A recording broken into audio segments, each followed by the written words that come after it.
Women manufacture their own beautiful marriages and beautiful lives, right? You know, we live in an age where anybody can get a really nice camera, or anybody can hire a pretty low tier photographer that can take really great pictures, because technology has advanced to that point where we can do that. Cameras are great now. You can buy a pretty high quality camera for a pretty low price and take great pictures. So what do we see on social media? We see these manufactured, and I want to put emphasis on that word manufactured, because this is what these young women are doing. And when you really understand the impetus behind it, the essence for why they're doing what they're doing, is it's all about them. It's all about them. Those great pictures where he looks so perfect and, you know, oh, I'm so happy. It's all about them, right? It's not about him. It's not about their love even. It's all about her. When I say them, I mean her. It's all about her, right?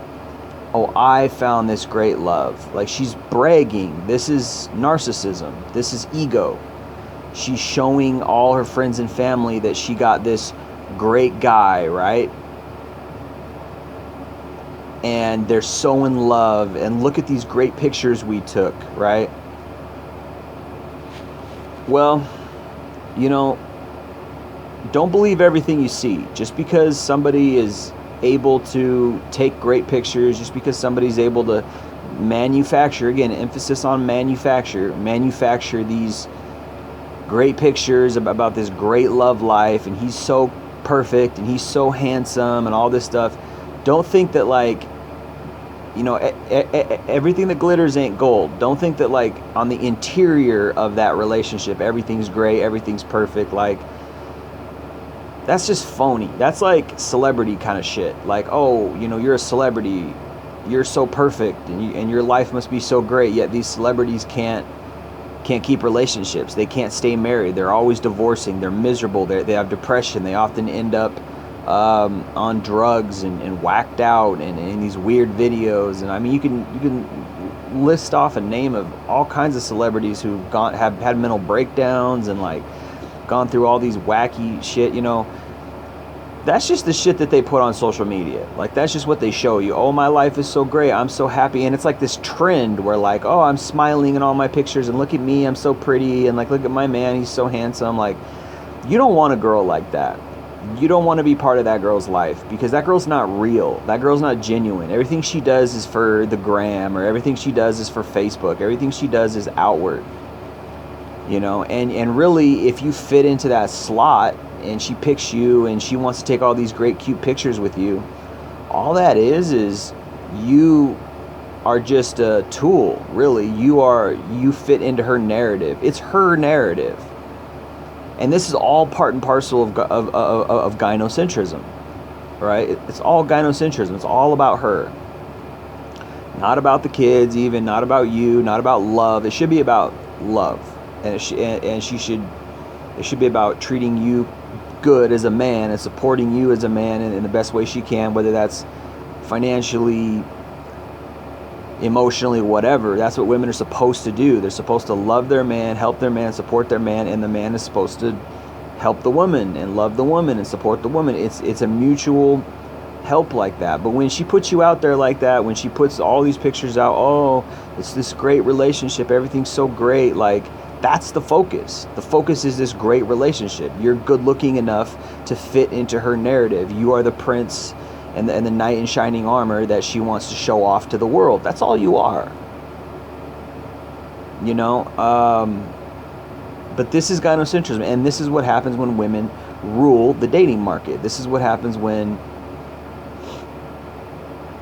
you know, hypergamy and all this stuff all it comes into play, right?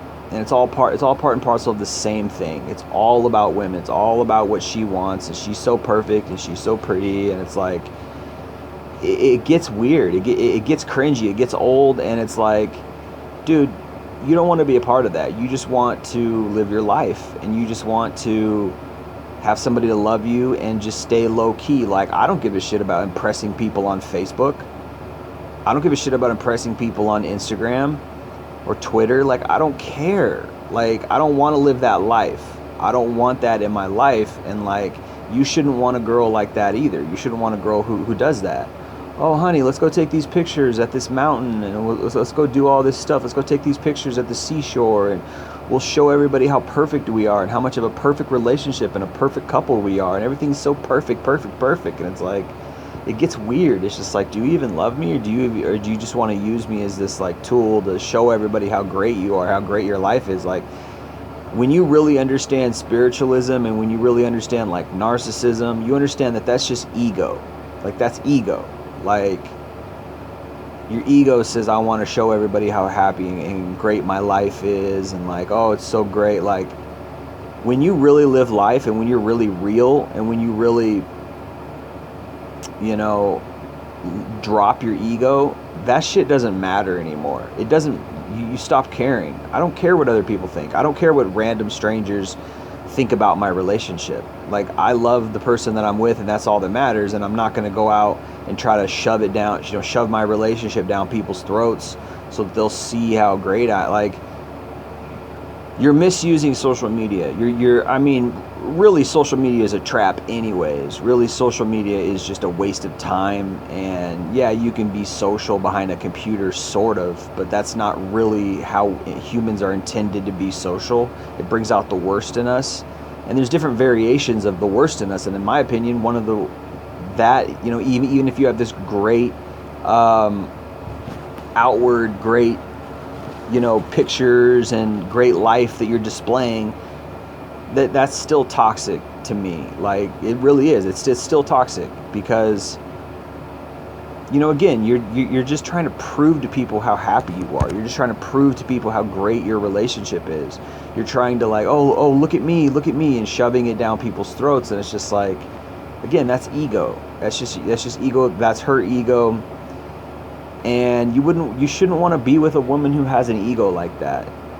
You should want to be with somebody who's more low key. You should want to be with somebody who makes you happy and is not trying to display to the world how happy they are. Like, look at me, I'm so happy. Like, just you know, avoid that. You don't want that type of woman. You don't want that type of woman in your life, because it's just too outward. And what happens when things don't, you know, go the right way? What happens when you divorce? I mean, obviously something's not working if divorce is at 60+%.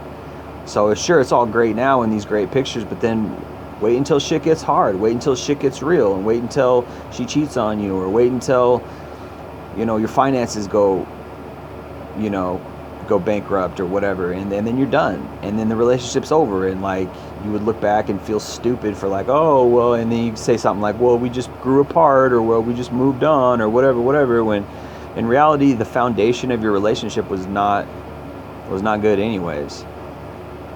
So that's all I got to say about that. But again, she's manufacturing that. Women will manufacture their happy little lives. They'll manufacture that happy little marriage relationship. They will manufacture that shit to make it look like everything's perfect, and this is what they want. This is what women are always wanting, is this perfect outward scenario, this perfect outward relationship where everybody looks at it, everybody knows we're all good, everybody knows that our relationship's airtight and everything's all perfect and blah blah blah. And it's like, it gets cringy when you see through it, and you're like, you know, ignorant people might look at that and be like, oh, they're so perfect. Or like, her little girlfriends might think, oh, I'm so jealous of Chelsea because, you know, look at her handsome man that she's got, and look at all the pictures, and I'm so jealous. And like, that's why she's doing it. She's doing it so you will be jealous. She's doing it so she can gloat over you. She's doing it so she can, you know, act like she's better than you.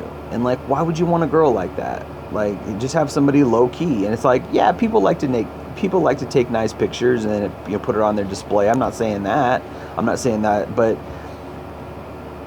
you know, I'm not saying they don't like to do that. But when you go look at, just look at their lives. Like, these people aren't normal. Like, it's not, they're, you know what I mean? Like, it's like everything has to be perfect. Every picture has to be perfect. Like, It just gets cringy after a while, and you start to see through it. You start to see through it. And again, from a red pill perspective, the major essence of that whole scenario is that it's all about her. From the red pill perspective, it's all about her. She's really the focus. What she wants is her narrative. She wants her to be the star in her own novel. She wants to be the star in her own movie, and that's why she's really the focus. Like, she might display you as like, oh, this great guy that I got, this great handsome man that I married. Like, she didn't marry you, you married her. Like, I married this man. She's proud of it. She's proud of you. And like,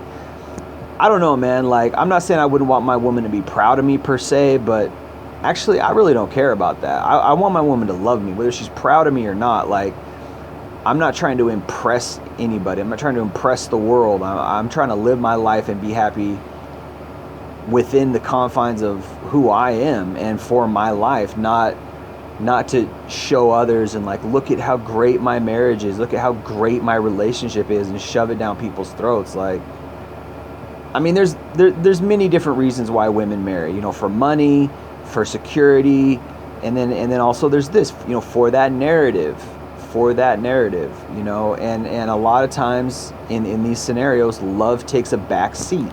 Love is not the focus. It's an outward type of love. Yeah, you might say it's love. Oh, we're so in love. No, you say